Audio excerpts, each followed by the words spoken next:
Hati yang tertutup.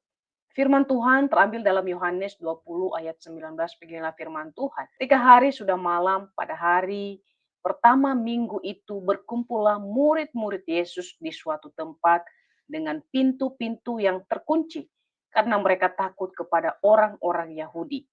Pada waktu itu datanglah Yesus dan berdiri di tengah-tengah mereka dan berkata, damai sejahtera bagi kamu. Saudaraku yang terkasih, pernahkah kita mengalami masa-masa yang begitu menakutkan sehingga kita ingin bersembunyi atau bahkan kita mungkin ingin lari supaya orang tidak mengetahui.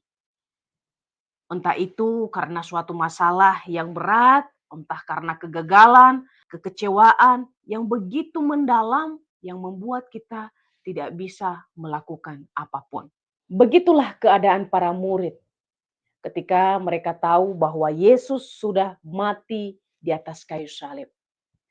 Mereka berkumpul dalam perasaan ketakutan. Mereka mengunci pintu rapat-rapat karena takut akan nasib yang sama seperti yang dialami Yesus, yaitu mereka takut akan disalib. Mereka memiliki trauma pengkhianatan yang dilakukan oleh Yudas. Bahkan Petrus pun mengalami penyesalan dan rasa malu yang sangat luar biasa karena ia telah menyangkal Yesus. Dari semua itu mereka mengalami kebingungan dan keraguan. Sehingga mereka berpikir, apa benar seperti yang dikatakan Yesus bahwa ia akan bangkit pada hari ketiga. Semua ini membuat hati mereka tertutup terhadap segala pengharapan. Membuat hati mereka tertutup dengan segala harapan bahwa ada pengampunan dan ada kasih Tuhan. Tetapi apa yang Yesus lakukan? Dia masuk menembus pintu yang terkunci dan berdiri di tengah-tengah mereka. Yesus tidak terhalang oleh dinding atau dengan kata lain, dengan segala kekhawatiran dan ketakutan para murid. Di sana ia berdiri di tengah-tengah mereka dan berkata, damai sejahtera bagi kamu. Saudaraku, kalau kita melihat kalimat ini sederhana, namun sesungguhnya penuh kuasa. Ini menjadi satu titik balik dalam kehidupan para murid. Dari ketakutan menjadi satu pengharapan. Dari kegelisahan menjadi damai. Inilah yang Yesus tawarkan kepada kita hari ini. Damainya memberikan kita kekuatan dan pengharapan baru.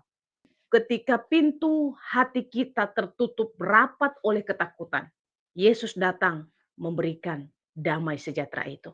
Damai itu hanya bisa masuk jika hati kita dibuka untuk menerimanya. Banyak orang hari ini juga hidup seperti murid-murid Tuhan Yesus.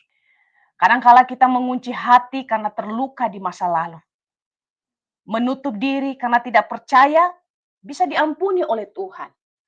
Dan bahkan tidak sedikit kita menolak pengharapan karena takut dikecewakan oleh manusia.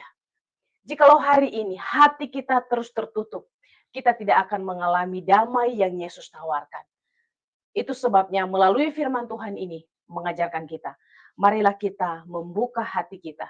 Izinkanlah damai itu ada dalam hati kita. Karena damai yang sejati hanya ada di dalam pribadi Yesus Kristus. Amin.